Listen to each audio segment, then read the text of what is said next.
से आप लोगों के माध्यम से एक विषय बता देता हूँ कि ये हरणी महादेव मंदिर में जो भी अव्यवस्था हो रही है और भक्तों में जो नाराजगी है, ये विषय जन अधिकार मंच का नहीं अपितु पूरे भिलवाड़ा के सर्व समाज का है। और जो भी महादेव जी के भक्त जो मंदिर जाते हैं उन सबके लिए जुड़ा हुआ विषय है। अभी ये घटना है कि वह रसीद के माध्यम से जल चढ़ाने के नाम से राशि ली जा रही है। तो मैं चाहता हूँ अगर किसी मंदिर का अगर आपको विकास करना है तो जिसकी जैसी भावना होगी उस हिसाब से आपका सहयोग कर देगा। आप भगवान के दर्शन से, भगवान की जल चढ़ाने के नाम से अगर किसी से राशि लेंगे तो कहीं ना कहीं ये लोगों में एक संवेदना को ठेस पहुंचाती है लोगों की। और वहाँ एक जानकारी मुझे ये भी मिली है, मेरे मिलने वालों ने बताया, वहाँ कोई सूरज करके कोई गार्ड है वहाँ पे जो बहुत ही बदतमीजी से गलत बर्ताव करता है। तो मैं इस वीडियो के माध्यम से और आप लोगों मीडिया के माध्यम से बता देना चाहता हूँ, समय अनुसार या तो प्रशासन इस पर ध्यान अंकित करके संज्ञान लेकर या तो इस पर सुधार करे। और जो ये अव्यवस्थाएं हो रही है पैसों के नाम पर, दर्शन के नाम पर, भगवान को जल चढ़ाने के नाम पर, एक लोटा चढ़ाने के लिए अगर आपको 100 रुपये देने पड़ सकते तो मैं समझता हूँ इससे बड़ा शर्मनाक विषय नहीं। सावन का पवित्र माह है और भगवान शंकर एक लोटे से प्रसन्न हो जाते हैं। अगर वहाँ उन भक्तों से 100 रुपये जल चढ़ाने के नाम से लिए जाएंगे तो मैं कहता हूँ भिलवाड़ा में हम जैसे भक्तों के लिए एक शर्मनाक विषय है। मेरा आमजन से भी अपील है, इस विषय को उठाए। आप मीडिया वालों ने बहुत मजबूती के साथ इस जनता हित के विषय को उठा रखा है और सोमवार से जन अधिकार मंच अपनी पूरी ताकत के साथ इस विषय को प्रशासन के मंच पर रखेगा। और हम पूरा प्रयास करेंगे कि जो भक्त हैं उनकी भावनाओं को ठेस नहीं पहुंचे।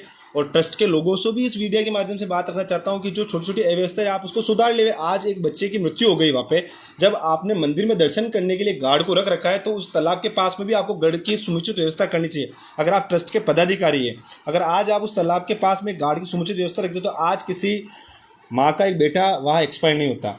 तो इस वीडियो के माध्यम से मैं भिलवाड़ा वासियों से भी अपील करना चाहता हूं कि आप सभी संज्ञान लें। भिलवाड़ा के जनप्रतिनिधियों से भी मैं निवेदन करना चाहता हूं, हमारे माननीय जितने भी जनप्रतिनिधि शहर के, कि वो इस पर संज्ञान लें। अन्यथा भक्तों की भावना किसी न किसी रूप में बाहर आएगी और उसका नुकसान हम सबको उठाना पड़ेगा। और ट्रस्ट के लोगों से मेरी विनम्र अपील है कि ये जो छोटी छोटी अव्यवस्थाएं हो रही है इसको आप सुधार लेवे। और भिलवाड़ा प्रशासन से भी निवेदन है, अगर समय रहते इस पर कोई कार्रवाई नहीं हुई तो आगामी सोमवार से जन अधिकार मंच के बैनर तले एक आंदोलन की रूपरेखा बनाई जाएगी।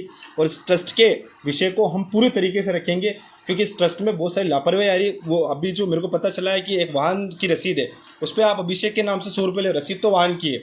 और ये ट्रस्ट जो है वो सार्वजनिक प्रन्यान से, मेरे ख्याल से आधे लोगों को जानकारी नहीं है, सार्वजनिक भूमि है और सरकार की अधिकृत भूमि है। यहाँ कोई निजी ट्रस्ट बनाकर चला नहीं सकता। और जिन्होंने ट्रस्ट बनाया है इस ट्रस्ट के बारे में प्रशासन को कितनी जानकारी, ये भी एक सवाल प्रशासन पे बनता है। इस ट्रस्ट की जो आय और व्यय हो रही है वो किस रूप में लोगों से आय ली जा रही है और क्या व्यवस्था की जा रही है। और व्यवस्था मूर्ति लगाने से नहीं होती है, व्यवस्था होती है अगर आज जो तालाब की घटना घटी है, छोटी छोटी मालियों को आप बाहर भेजें, जो गरीब परिवार है, कोविड के बाद जो लोग पहले उनके पास रोजगार नहीं, अगर कोई भगवान के स्थान पर 10 रुपये का फूल बेच रहा है, अगर आप उसको वहाँ बाहर बिठा रहे हो तो मुझे लगता है हम लोगों के लिए शर्मनाक विषय। इस हिंदू समाज से हम लोग आते हैं और भगवान के नाम पर अगर हम इस प्रकार का एक व्यवस्था बना रहे हैं जिससे भक्तों को, आम जन को नुकसान पहुंचे तो ये व्यवस्था बंद होनी चाहिए। देखिए अगर आपको उन्होंने बाइट पर ये बोला है प्रशासन करवा रहे नहीं करा, जिस दिन हम सोमवार को कलेक्टर महोदय जी से मिलेंगे उस दिन बात करेंगे और ये वीडियो मैं आप लोगों के माध्यम से प्राप्त कर लूँगा। और मैं एक चीज़ बताता हूँ, प्रशासन कभी भी कोई चीज़ नहीं करवाता है। ट्रस्ट प्रशासन ने नहीं बनाया, सरकार के अधिकृत मंदिर है, ट्रस्ट कुछ लोगों ने मिलकर अपनी भावना से बनाया। अगर ये प्रशासन का नाम ले रहे तो गलत है और प्रशासन ने अनुमति दी है तो माननीय कलेक्टर महोदय से हम बात करेंगे किस अधिकृत अधिकारी ने इनको अनुमति दी इस प्रकार की कार्य करने की। अगर दी अनुमति तो मेरा एक और निवेदन है, वो अधिकारी कौन होता है जो भक्तों की भावनाओं से बढ़कर प्रशासन हो गया। भक्तों की भावनाओं से बढ़कर इस संसार पर कोई नहीं है और भगवान ने कभी इस प्रकार का कोई नियम नहीं बनाया है कि उनके नाम से आप शुल्क लें। क्या मंदिर ट्रस्ट पर जांच होनी चाहिए कि इतनी रसीदें जो काटी गई और इतना पैसा जो आया, इसका आया व्यय का जो भी है लेखा जोखा आम जन तक पहुंचना चाहिए। देखिए मैं आपके मीडिया के माध्यम से ज़्यादा कुछ बोलूँगा तो अभी इस पर एक विवादित स्थिति भी बन जाएगी। और मैं आपको सबसे पहले धन्यवाद देता हूँ कि आप इतनी मजबूती से वहाँ खड़े होकर इस बात को कर रहे हैं। पर मैं इतना ज़रूर बता देता हूँ, सोमवार के दिन पूरे न्यायिक तरीके से हम उचित मांग मानकर एक उचित निर्णय बनाकर हमारी कमेटी द्वारा हम सरकार से और प्रशासन से मांग करेंगे कि ट्रस्ट कब बना, इस ट्रस्ट से कितना आय व्यय हुआ, कहाँ का इसका आय व्यय हुआ, उस ट्रस्ट के कार्य क्या है। अगर ये ट्रस्ट कहता है व्यवस्था बना रखे तो व्यवस्था मंदिर के अंदर की है या व्यवस्था मंदिर के बाहर की है।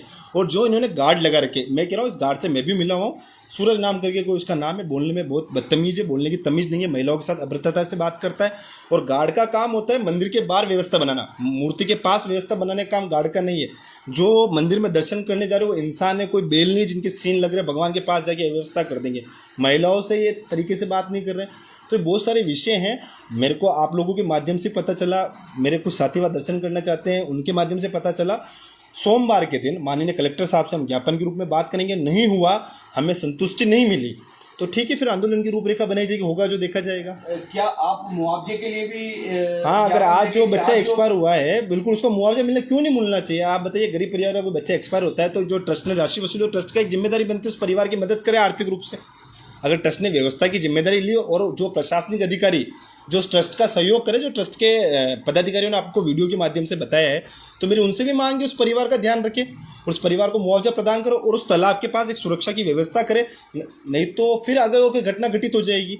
और हर बार अगर किसी परिवार का सदस्य जा रहा है तो भीलवाड़ा की जनता का, एक भीलवाड़ा हमारा परिवार है, आज हम जिस भीलवाड़ा के नागरिक हैं हमारा परिवार है, वो जो दर्शन करने जा रहे हैं हिंदू समाज का परिवार है। आज कोई बेटा जा रहा है, किसी का भाई जा रहा है, तो एक आदमी गया है तो ये मुआवजा तो मिलना चाहिए बिल्कुल।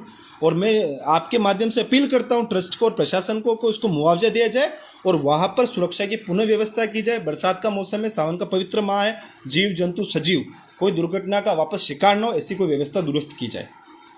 चलिए, ये आज भीलवाड़ा लोकवाणी